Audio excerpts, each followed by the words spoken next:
J'ai l'impression que vous demandez toujours les mêmes choses. Et c'est toujours les mêmes questions. Vous pouvez poser cette question dans la vestiaire, si vous avez des couilles de faire ça. Parce qu'il y a des joueurs, ils sont morts. Ils ont donné tous. Donné leur cœur, donné tous physiquement. Et je suis fatigué. De répondre toujours des attentes de vous comme ça. Fatigué. Si vous avez le courage, vous pouvez prendre cette question à la vestiaire. Vous trouvez des gars qui sont finis. Donnez tous. Bonjour, bonsoir, quelle heure vous êtes? Bienvenue sur cette nouvelle émission du bilan. Mon nom est Los Santos. Je vais vous présenter les spécialistes et un invité aussi qui sont là sur cette nouvelle émission. On a Amadou, Don Andrés, Nuvin, Tibbs et un invité de retour. Dieu merci. De retour.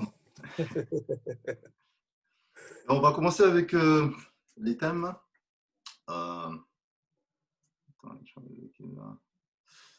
Et là, il y a Loïc qui vient juste de nous rejoindre.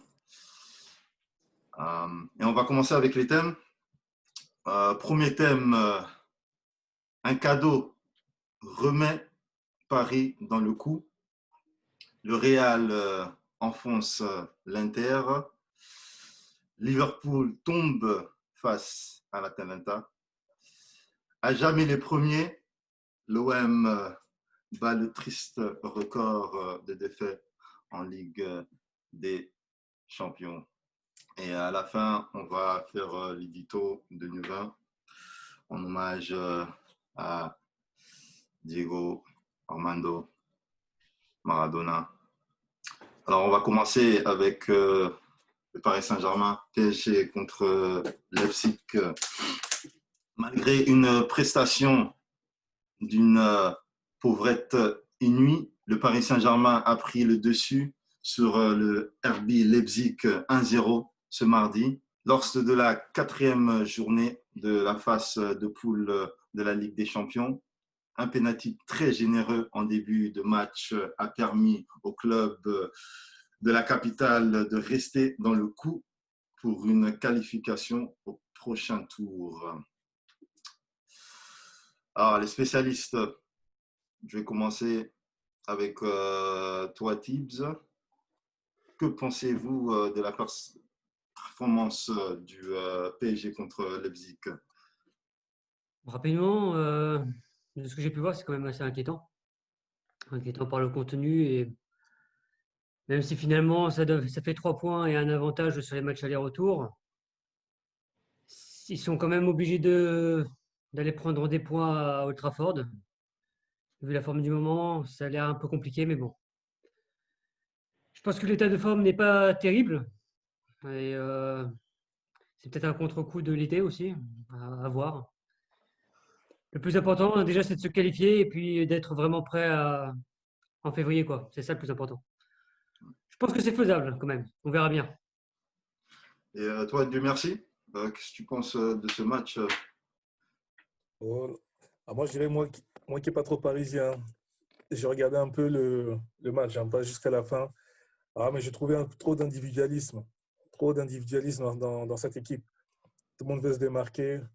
Le jeu était très pauvre, mais vraiment très pauvre. Il faudrait une source de motivation supplémentaire pour Tourelle.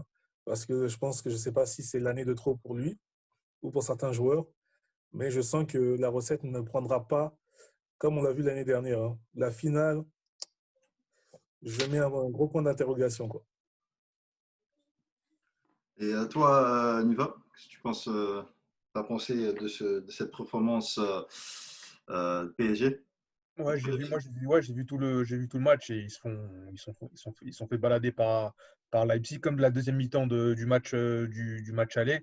Après, si Leipzig ils n'ont pas un vrai numéro 9, je pense que s'il y a Bernard dans cette équipe, le score, il est autrement. Mais c'est vrai que quand tu es un finaliste, tu dois te proposer dans le jeu d'autres choses, surtout que l'année dernière, tu es parti en finale et que tu peux faire beaucoup mieux, tu vois, avec tes individualités. Mais ouais, Dieu merci, il a raison. Hein, c'est toujours, voilà, l'option, c'est toujours on joue à 11 avec Mbappé et Neymar devant, on attend l'exploit et voilà. Mais c'est vrai qu'à la fin, quand Verratti est rentré, c'était un peu mieux. Hein. Ils ont gardé le ballon. Bon, il a montré que quand il est physiquement apte, ce qui est malheureusement trop peu le cas, c'est une autre équipe. Mais par rapport à ce que disait Thib, aller gagner Old Trafford, ce qu'ils ont déjà fait, vu la forme du moment, et ensuite recevoir Başakşehir. Voilà, déjà, s'ils ne gagnent pas la semaine prochaine, ça va être c'est compliqué. Hein. Et pour toi, Don Andrés? Écoute, mon avis rejoint un peu ceux du père Nuvin et notamment du père Thib. À savoir que déjà, c'est vrai que, comme tu l'as dit, c'était une prestation catastrophique. C'était un véritable hold-up. Après, la grosse problématique, c'est que on voit clairement que le PSG n'a pas de réel un début de fond de jeu. Pourtant, je ne suis pas un grand fan du championnat allemand, loin de là. Mais j'ai vu en face une équipe de Leipzig qui avait vraiment un fond de jeu très intéressant, une qualité de jeu certaine et qui n'a pas su concrétiser ou par la qualité de la dernière passe ou le dernier geste, leur domination, leur phase de possession. La grosse problématique, c'est que le PSG, comme je l'ai dit à maintes reprises, c'est considérablement affaibli. Lors du match contre Leipzig, parmi les 11 titulaires, il y a des joueurs qui n'ont strictement rien à faire au PSG. Pour un club de cette envergure-là, je vois Bakker, ce sont des joueurs qui sont vraiment moyens, pour pas dire moyens moins. Et puis surtout, encore une fois, aujourd'hui, c'est compliqué de jouer avec un ou deux, voire même plus d'éléments qui ne courent pas à la perte du ballon, qui ne défendent pas. Et il y a de cette équipe-là, enfin, on le voit sur ce match, ressort toujours des excès d'individualisme et aucune cohésion dans le jeu. Donc, c'est passé contre Leipzig parce que Leipzig n'avait pas comme le disait le père Nuvin, d'attaquants en forme, de nature à concrétiser leur domination. Mais après, la seule raison de verser dans l'optimisme, c'est de se dire qu'on a une période de la saison où rien n'est joué. Je veux dire, il peut y avoir un rebond en termes d'état de forme.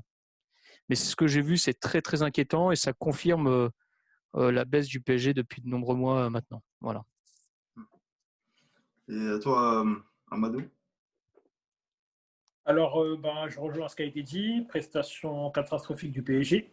L'homme du match, c'était quand même Navas. Donc, certes, les attaquants de Leipzig n'ont pas été efficaces, mais Navas a quand même fait des parades. Il a fait des miracles, comme on dit, comme dirait Corbis. Il a gommé des buts. Donc, voilà. C'est vrai que c'était le meilleur joueur du PSG, tu as raison. Voilà, c'était vraiment le meilleur. Donc, voilà. Donc, franchement, il s'en sort très, très bien avec les 3 points. Mais après, ce que je vais dire aujourd'hui, je le dis depuis un certain temps, le PSG n'a pas de collectif, le PSG n'a pas de fond de jeu. Chaque fois qu'on analyse les matchs du PSG, c'est la même chose. Qui est le meilleur? Si Mbappé et Neymar sont les meilleurs, sont bons, le PSG gagne. S'ils sont moins bons, il faut qu'on compte sur Navas ou autre. Mais quand on parle de PSG, on ne parle jamais de collectif. Quand je vois les petits jouer, je vois un collectif. Et surtout, en parlant du PSG, c'est que beaucoup de mauvaises décisions ont été prises depuis avant, comme le fait de laisser partir Cavani, par exemple. Donc, quand je vois Cavani planté derrière, moi, ça me fait un peu les boules.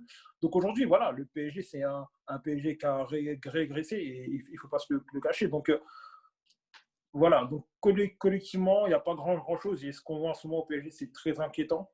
Et attention, hein, la qualification n'est pas acquise, hein, parce qu'il faut qu'ils aillent gagner à Old Trafford. Et c'est pas fait. Hein. Avec le Cavani, si Manchester fait un résultat contre le PSG, ça va être très compliqué pour eux. Et toi, Loïc? Bon, après, c'est vrai que la performance était catastrophique.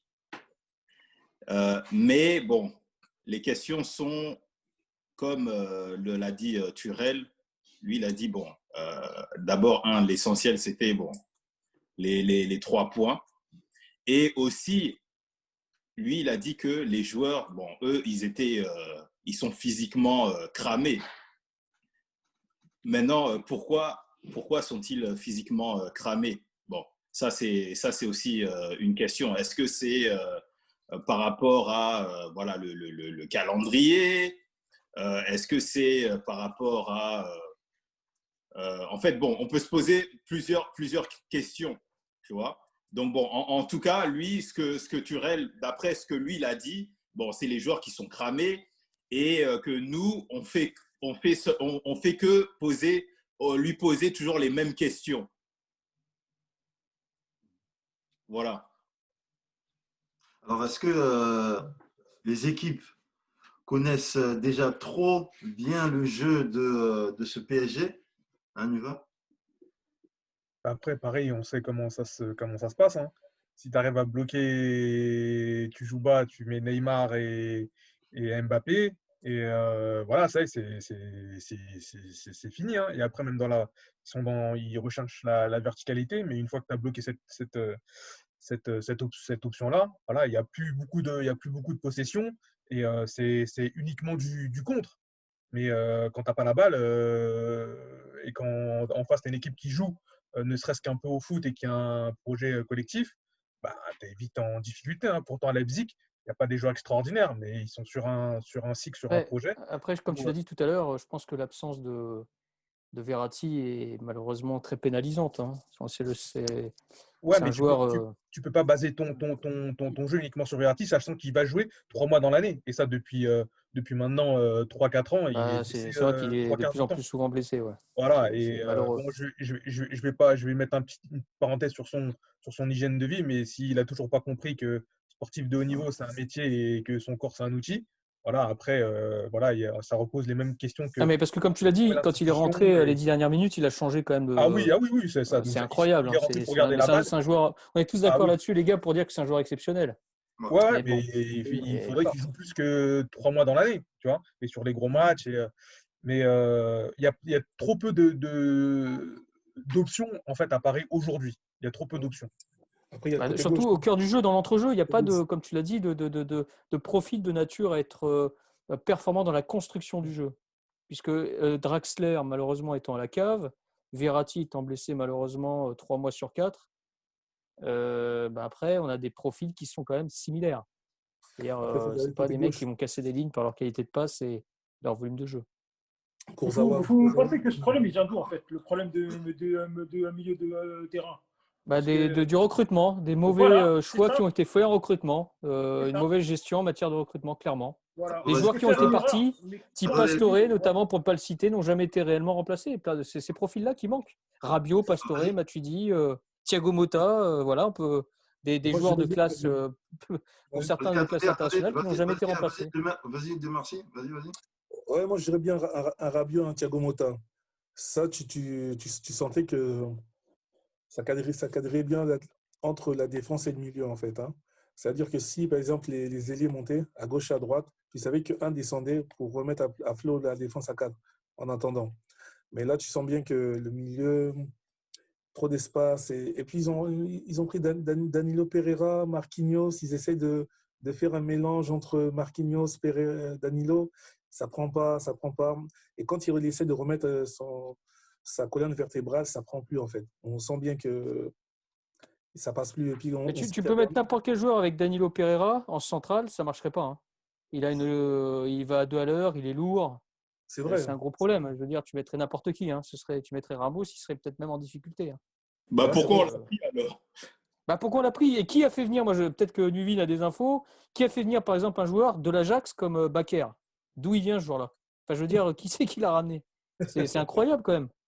Je pense qu'il y a il y a des scouts. Son Après, agent je est pense Mino Raiola, je crois, hein. C'est oui, bon. oui, ben, D'accord. il a plein de monde de l'Ajax. Et après, Donc je le pense qu'on sait 6e comment couteau ça se quoi, passe de dans le monde des l'Ajax. transferts, hein. Ils avaient un problème au niveau de l'arrière-gauche. Il leur a proposé un Ouais, nom. donc. Et vu qu'il n'y a pas de travail de scouting correctement fait, et vu Ils que sont une maintenant, trentaine de scouts, hein. Je t'arrête tout de suite au PSG, Nuvin. Alors après, ils sont une trentaine, hein. Oui, oui, mais on aimerait bien voir le fruit de leur travail, Ouais, oui. tu vois, malheureusement. Parce que je sais pas ce que vous en pensez, mais Bakker, c'est quand même. J'en viens Ah même à bah, moi, de regretter toute façon, Kurzawa. j'en avais parlé dès le départ. Hein. Je l'ai vu jouer. Bon, on ne pouvait pas le juger sur un match. Mais normalement, un joueur, tu donnes un ballon, le premier contrôle, tu vois à peu Ouais. près le type de Qu'est-ce que joueur, c'est physiquement moyen, ou pas. On purée. est d'accord. On l'a vu quand Qu'est-ce même. que c'est moyen. Contrôle, prise de balle, voilà. Pas. Donc voilà. Pastore, quand il est venu là toucher le ballon, on savait que c'était un joueur de football. Après, au milieu de terrain, on parle de Marquinhos, etc.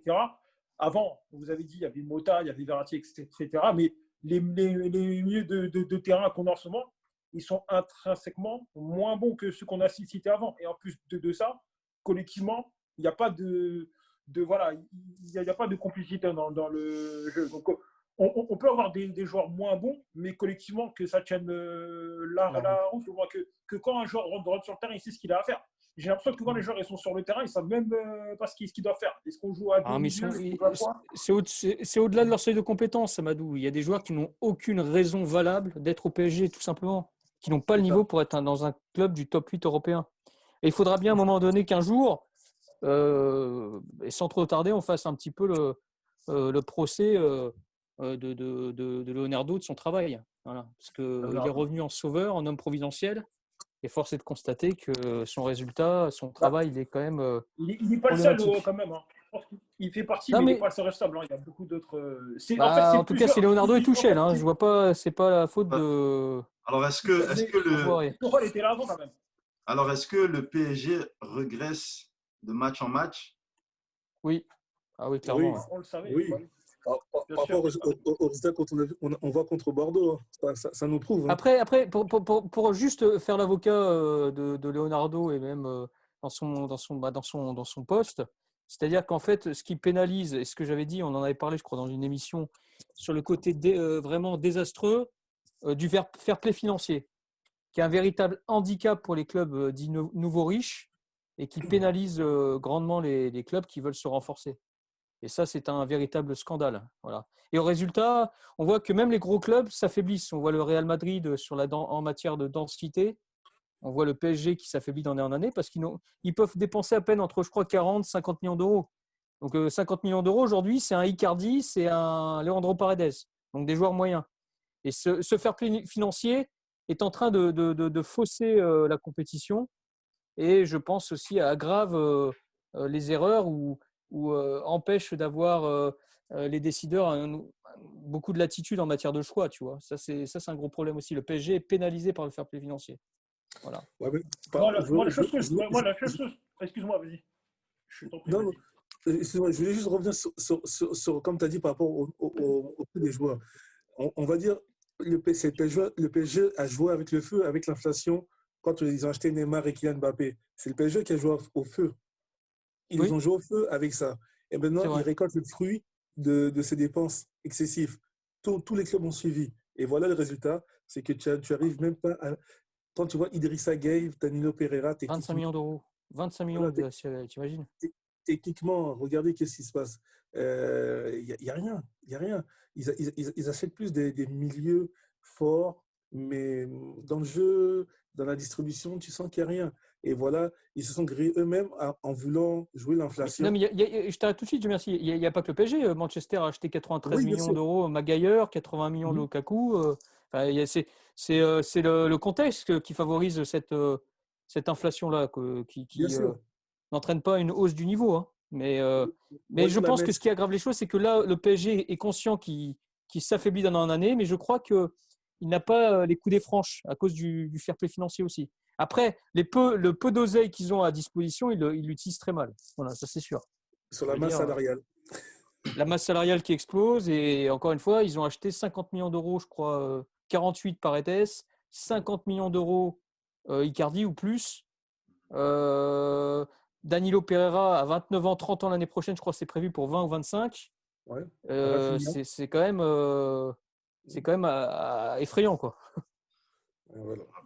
Et les joueurs les moins chers, finalement, Bernat, 5 millions d'euros, Navas, qui est un des meilleurs gardiens du monde, 15 millions, et même Florenzi, à degré moins, je crois qu'il vient pour 8 millions, ce sont les meilleurs éléments, tu vois.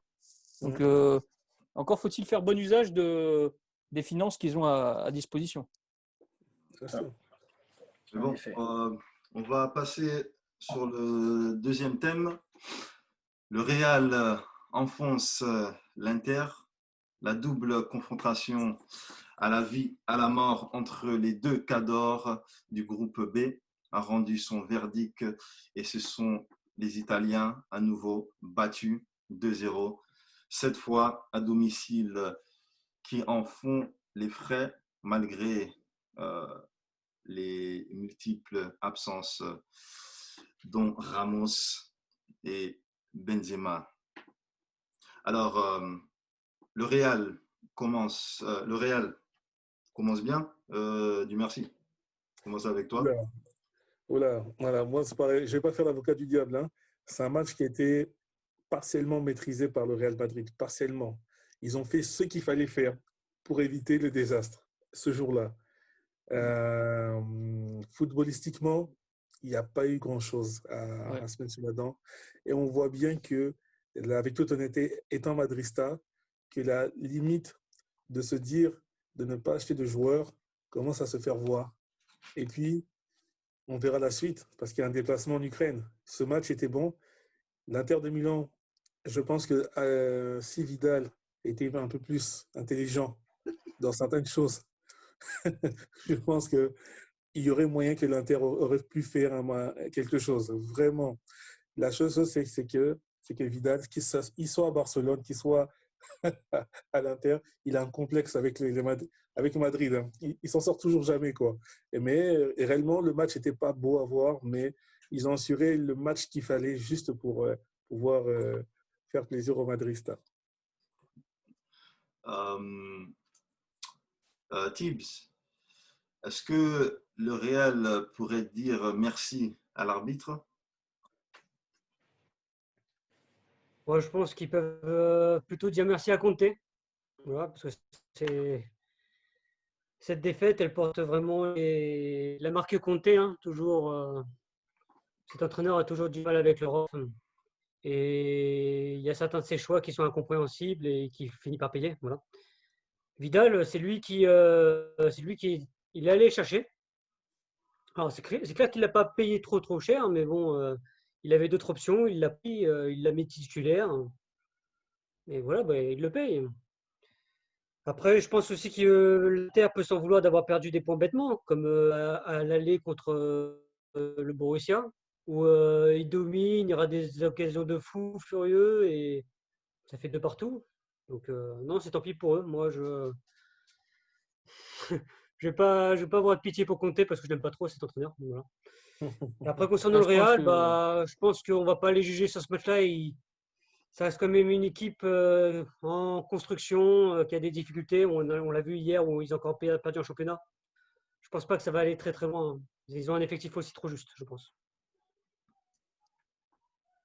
Voilà. Et pour toi, Nuvin, qu'est-ce que tu as pensé de la performance du Real? Franchement, Dieu merci, il a tout dit. Ils ont fait le minimum syndical et c'était équilibré. Et l'Inter, je pense, à 11 contre 11, il aurait pu avoir match. Mais encore une fois, Vidal, encore une fois. On dirait que ça aurait été un jeune de 18, 19 ans, tu peux comprendre. Mais je pense qu'il a vraiment un problème psychologique avec Madrid parce que je me rappelle du match Juve-Real. Là-bas, il, il se fait non, expulser aussi. Bayern Real, il se fait expulser Bayern Real. Euh, Bayern Real, au Ouais, c'est Bernabéu. Bayern. Non, c'est la Juve. C'est la Juve, puisqu'il joue avec Pogba, je me rappelle.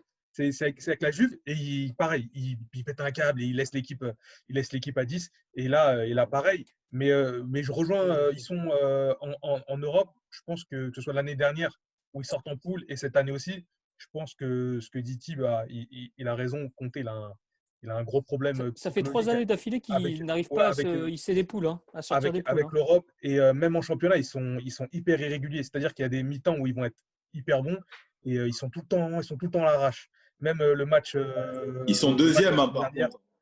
Bah, ça en dit long sur le niveau du championnat italien, hein, puisque là, on n'entend pas parler quand on. C'est vrai que c'est à la mode de critiquer le championnat français à juste titre, mais le championnat italien, il n'est pas, comment dirais-je, bien portant pour autant. Moi, je Pourtant, pense que l'Atalanta a battu c'est Liverpool. synonyme, parce que là, on Hein. parle de l'Inter Milan, c'est l'équivalent tout de même d'un Lyon chez nous, peut-être en plus fort. c'est-à-dire un budget de 500 ou 400 millions d'euros, un club historique sur le plan européen et national évidemment, et des résultats désastreux sur le plan européen depuis de nombreuses saisons maintenant, depuis quasiment leur dernière victoire. Bon, ils ont fait une finale d'Europa League, mais qu'ils n'ont pas mérité d'ailleurs de remporter, mais c'est pas, ça fait sur les 10 dernières saisons, comment dirais-je, les performances de ce club de l'Inter de Milan quand même prêtent beaucoup à discussion. Et puis comme l'a dit Thib, alors Conte est un des 5 meilleurs entraîneurs les mieux payés au monde. Il arrive à toujours de trouver des clubs aussi prestigieux les uns que les autres pour des résultats à chaque fois très, très, très décevants. Aucun fond de jeu, aucune progression, aucune compétence pour faire progresser les joueurs. Et vraiment un jeu frileux, défensif. C'est affreux, quoi. C'est un joueur que j'aimais beaucoup un peu. C'est un peu le même profil, mais c'est Simeone en moins fort, quoi, en termes de coach. En termes de joueurs, ils se ressemblaient les deux. Et en termes de coach, en termes de technicien, c'est un Simeone du pauvre. Voilà. Et aujourd'hui, on voit le résultat. Des résultats très, très décevants, tant dans la forme que dans le fond. Et puis, des choix en recrutement complètement… Vidal, c'était un des plus grands milieux de terrain au monde. Hein. C'est un joueur que j'adorais. Pour moi, limite, il restera peut-être dans l'histoire du football. Mais là, le prendre à 33 ans, alors qu'il était déjà, on le voyait au Barça, quelque peu sur le déclin, alors qu'il aurait pu aller à l'Inter Miami ou prendre un dernier… Je ne sais pas, je pense que c'est quand même pas un choix très inspiré. Voilà ce que je peux dire sur… Quant au Real, on voit que le Real ça fait longtemps, parce que tout le monde… Il y en a beaucoup qui idéalisent, sacralisent Zidane, mais il n'y a strictement aucun fond de jeu depuis des saisons maintenant. Des joueurs surcotés. Le niveau, je le dis chaque semaine, est en chute libre. Hein. Et ça commence par le plus grand club du monde, qui est le Real Madrid. Ils n'ont pas eu à faire grand-chose pour pas que l'Inter de Milan. Et l'expulsion, c'est évidemment que ça leur a facilité la tâche pour tenir le résultat, mais ce n'est pas ça qui a changé le cours du match. Voilà ce que je pouvais dire sur ce match-là. On va laisser aussi la parole aussi à Amadou. Qu'est-ce que tu as pensé de la performance du Real? Le Real Madrid, ils ont fait le minimum syndical, hein, donc avec Hazard aussi qui a marqué son premier but depuis je ne sais pas combien de temps sur penalty. Donc voilà. En 3 ans, ouais, voilà. Grand joueur. Donc oui, je pense que moi, honnêtement, je suis déçu par l'Inter parce que voilà, au match aller, j'ai regardé le match aller et je trouvais que la prestation d'ensemble était meilleure, même s'ils ont perdu, parce que quand ils ont encaissé les buts au match aller, c'était sur un de leurs temps forts. Donc Real avait fait des comptes, mais ils sont revenus au score. Ils avaient une balle de 3-2 et après derrière ils se sont fait punir à la fin. J'espérais avec le retour de Lukaku, parce que Lukaku, j'ai pas vu tous ces matchs, mais je me suis dit que voilà, ça pourrait être une arme supplémentaire pour pouvoir prendre la profondeur. Au final, Lukaku, on l'a pas vu. Le Real de Madrid, ils ont mieux débuté le match, ils ont marqué sur leur temps fort. Et après, le temps du match, il y a Vidal qui pète un plomb. Donc, je pense que même avec le penalty, ils auraient pu quand même revenir au score. Mais voilà, il y a eu. Et Amadou, n'oublions pas de dire tout de même qu'au bout de 3 journées, ils avaient que 2 points à l'Inter. Hein. Donc ça s'est pas joué non plus. Oui, c'est vrai, oui, mais moi je te parle juste du match que j'ai vu. Mais je te dis le match que j'ai vu. Donc après, voilà, là sur le match le match aller, l'Inter avait été bon, mais voilà, ils n'avaient pas été efficaces. Et en plus de ça, il faut le dire aussi, hein, peut-être que j'exagère, mais le Real, défensivement, déjà même avec Ramos et Varane, c'était chaud.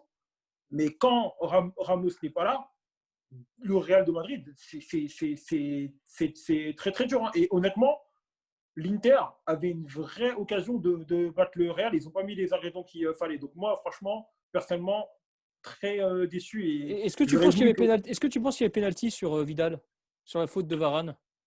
Honnêtement, malgré l'aide de la vidéo, pour le coup, on ne saura jamais. Non, mais c'est pas clair. Hein. C'est pour ça que je me pose à… Non, mais après, c'est encore la première fois qu'il nous fait celle-là. Il l'a déjà fait au Bernabeu, quoi. Ouais. Voilà. Non, mais même pour vous, il n'y a pas pénalty, c'est clair. Pour moi, non. Pour moi… D'accord. Oh, je sais pas. Ah ouais, c'est pour ça, mais moi, je sais pas. J'ai pas d'avis là-dessus. Voilà, donc après, voilà. Mais je pense que pénalty ou pas, je pense qu'il y avait l'occasion parce qu'à un moment, donné, c'est qu'encore une fois, le Real Madrid était sur un temps fort. Et honnêtement, à 11 contre 11, parce que le Real de Madrid, pendant les matchs, ils ont tout à jouer en trop et ils prennent des buts à chaque fois.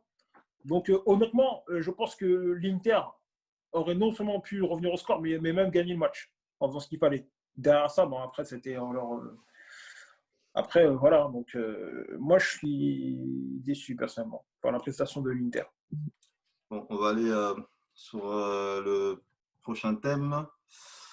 Liverpool tombe face à l'Atalanta. L'Ajax se relance. À domicile, Liverpool s'est incliné ce mercredi contre l'Atalanta Bergame 2-0. Dans l'autre rencontre, l'Ajax Amsterdam a dominé le FC Bentheim 3-1.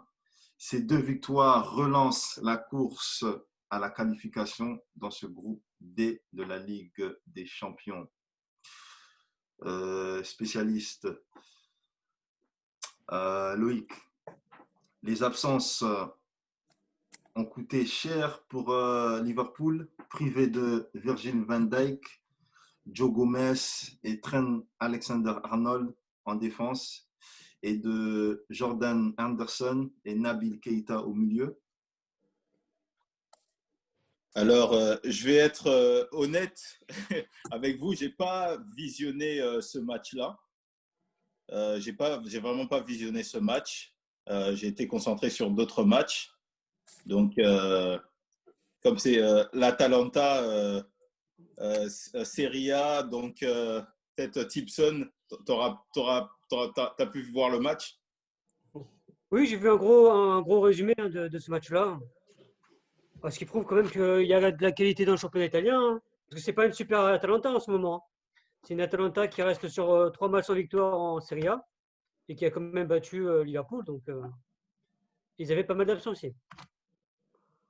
Donc, c'est juste que c'est un groupe compliqué, très difficile, où tu as 3 équipes qui se valent, avec quand même Liverpool qui est quand même au-dessus, peut-être. C'est une qualif qui va se jouer à 10 points. Voilà, tu as peut-être un troisième qui va être éliminé avec 10 points. Ça, peut-être l'Atalanta, on ne sait jamais. Hein. Ou peut-être Liverpool, hein, non? Peut-être aussi. Hein. Non, je pense pas. Je pense qu'ils ont eu.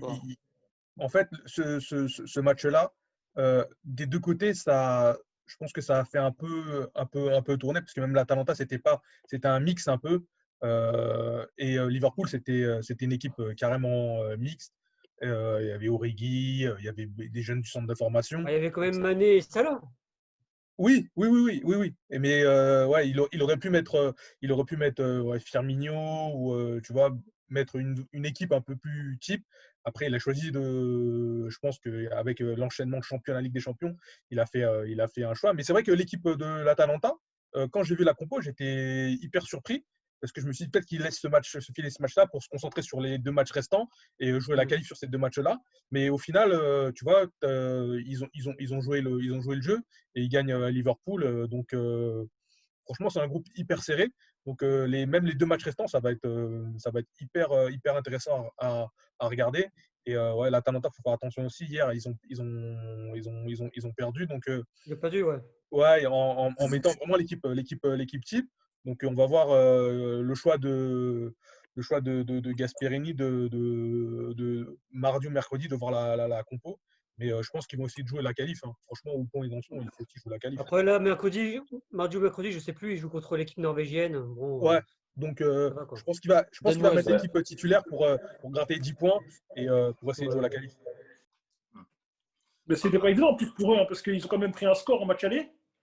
Et là, franchement, retourner contre Liverpool, gagner 2-0, c'est quand même une sacrée performance. Hein. Donc voilà, en plus, on parle de l'Atalanta. Parce que c'est difficile, parce que l'Atalanta, il y a beaucoup d'équipes qui ne suivaient, enfin, d'observateurs qui ne suivaient pas le championnat, qui ont découvert l'Atalanta. Il y a très peu d'équipes qui ont confirmé, comme Ajax par exemple. Là, Atalanta, ils sont encore là. Hein. Donc là, c'est difficile et tout, c'est pas simple. Mais honnêtement, ils sont encore là, je trouve. L'OM a concédé sa 13e défaite consécutive dans le tournoi, dépassant les Belges d'Anderlecht, dont le contenu était bloqué à 12. Cette triste série avait été entamée il y a 9 ans, lors de la campagne 2011-2012. Elle s'est poursuivie 2 ans plus tard avec un 0 point en phase de poule, et cette saison donc où les hommes de Villas-Boas n'ont pas pu prendre le moindre point. Alors, je ne sais pas qui veut commencer. Moi, je vais commencer. À jamais les premiers, hein, qu'est-ce que tu veux. Non, moi, je vais commencer réellement. Moi, pour commencer, il convient de dire que déjà, c'est une stat qui est, et pourtant je suis loin d'être pro-marseillais, hein, mais qui est complètement stupide. Pourquoi ? Parce que, comme tu l'as dit, elle a commencé en 2011 contre le Bayern, qui était quand même un très gros club, toujours le cas, hein, en quart de finale. Elle s'est poursuivie 2 ans après, donc interruption d'une saison en 2013-2014 dans un des groupes les plus difficiles de l'histoire de la Ligue des Champions. Arsenal, qui était encore compétitif, Dortmund et Naples de Benitez. Donc, c'est pas honteux en soi, quelque part. Et ensuite, il y a une interruption de 6 années. Donc, je trouve que c'est complètement… Alors, c'est vrai, ce qui est vraiment décevant dans cette série-là, c'est plus le Marseille de cette saison-là. Je pense que l'Olympiakos était abordable, au moins pour aller chercher un nul et prendre peut-être 1 point sur 6 à Porto. C'était recevable. Maintenant, en même temps, encore une fois, Marseille a un effectif de joueurs très, très, très moyens. Ils ont perdu un joueur moyen, là, mais vraiment moyen, qui cartonne en Italie, là, Maxime Lopez. Donc ça, je ne sais pas ce que ça veut dire, mais ils ont encore beaucoup trop de joueurs moyens au sein de cet effectif. Et tu ne peux pas attendre de miracle quand tu as des joueurs, certains joueurs qui sont en surpoids, qui, bon, heureusement, profitent de la trêve pour aller à Merano, je crois. Benedetto, qui est un mec adorable, certainement, mais qui a attendu 28 ans, 29 ans pour venir en Europe. C'est vraiment le 8e, 9e couteau argentin. Il y a peut-être 1 ou 2 bons joueurs, mais pour le niveau européen, je pense que c'est trop juste. Et ce n'est donc pas une surprise en soi d'avoir de tels résultats. Je ne sais pas ce que vous en pensez, les gars. Alors, je vais vous poser une question simple. Est-ce que tu penses que Benedetto, c'est meilleur que Icardi ou pas ? Juste, oui. Icardi, bonne question, là, tu me poses une colle. Honnêtement, en fait, moi, je vais te répondre, je vais faire une réponse à la Courbis. Je trouve, franchement, honnêtement, Benedetto, tu le mets dans une équipe où il a des ballons, j'ai envie de voir ce que ça donne. Hein, parce que c'est vrai que je pense que ce que fait Icardi au PSG, il n'est pas mauvais. Hein. Benedetto pourrait le faire, voire peut-être faire légèrement mieux. Ouais, je suis d'accord avec toi. Parce que, ouais, c'est vrai. Mais trouvez-moi, le jeu va être rapide à mon avis. Trouvez-moi un très bon joueur ou un grand joueur à Marseille. Si vous êtes capable de m'en trouver un, c'est sans tricher. Florian Thauvin. Allez, Florian Thauvin qui est un très bon joueur. Voilà, mais... Florian Thauvin, d'accord. Bon, voilà. Soyons sérieux. Florian Thauvin, c'est un joueur moyen de Ligue 1. Voilà, il a été champion du monde parce qu'il est dans le groupe. Et quand on le voit dès que le niveau s'élève, il est transparent. Mais comme toute l'équipe de Marseille, pour la Champions League, il faut mettre déjà un minimum la base. Ce que m'a appris moi, le plus grand défenseur du 9-3, Amadou Ndiaye, il faut mettre l'intensité. L'intensité physique, c'est ça qu'il faut mettre. C'est ça, c'est la mentalité, l'agressivité. Et tu peux pas mettre l'intensité, mon vieux Nuvin, avec un joueur comme Kaletassar qui fait 100 kilos, qui va 2 à l'heure. Et à un moment donné, mais c'est une question de mental. Mais regarde Rennes. Tu vas me dire, Aguerre, il a jamais joué de Ligue des Champions, pourtant il y va. Ils ont des Doku, ils ont des Steven Ndonzi, des Kamavinga, des mecs, ils y vont, tu vois, au moins. C'est ça la comparaison que je voulais faire. Au moins, dans l'intention, c'est comme ça qu'ils vont. La deuxième mi-temps de Rennes contre Chelsea, c'était pas mal, tu vois. Mais Marseille, c'est catastrophique. Techniquement, c'était catastrophique, et même dans l'intensité. Mais combien de grands matchs, mon vieux Nuvin, toi, en tant que pro-marseillais, avait-il pu faire la saison dernière pour finir 2e à 10 journées de la fin ? Est-ce qu'ils avaient… C'était le même style de jeu ? On est d'accord ou pas ? Ouais, c'était le même style de jeu, mais ça veut tout dire du niveau de la Ligue 1 qui est pas terrible. Mais quand j'entends Villas-Boas dire on va essayer de reterminer 2e pour aller à la Ligue des Champions, mais pour faire quoi ? Franchement, c'est pour être la honte et la risée de l'Europe. Ça sert à rien. Franchement, ça sert à rien. 0 tir cadré, pas un but. Mais c'est catastrophique. Moi, je ne comprends pas.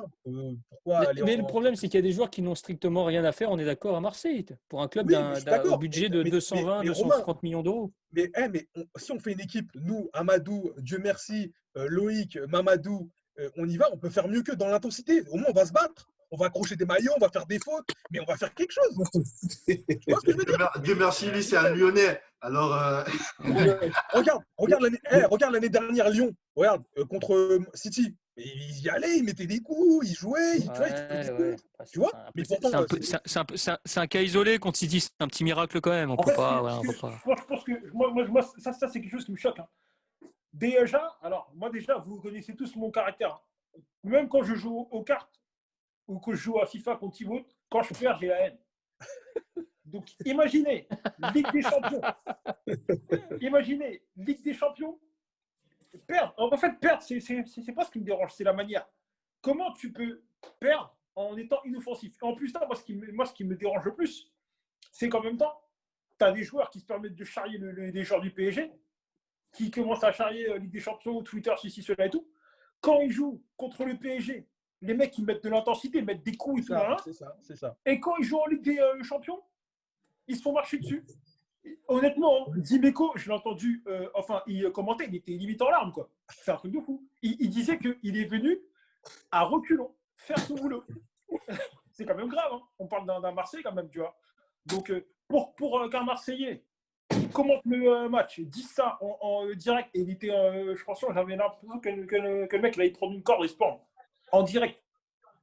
Franchement, c'est pas normal. S'il n'y a pas un minimum d'intensité et qu'ils perdent, on va dire, voilà, ils n'ont pas le mais non, mais les gars, je pense que même si c'est la deuxième ville de France, c'est que c'est un club historique du football français et qui a eu une Coupe d'Europe en mettant des produits suspects et enfin bon, à jamais les premiers, mais il faut voir dans quelle manière. Mais bon, on en a trop parlé, les gars.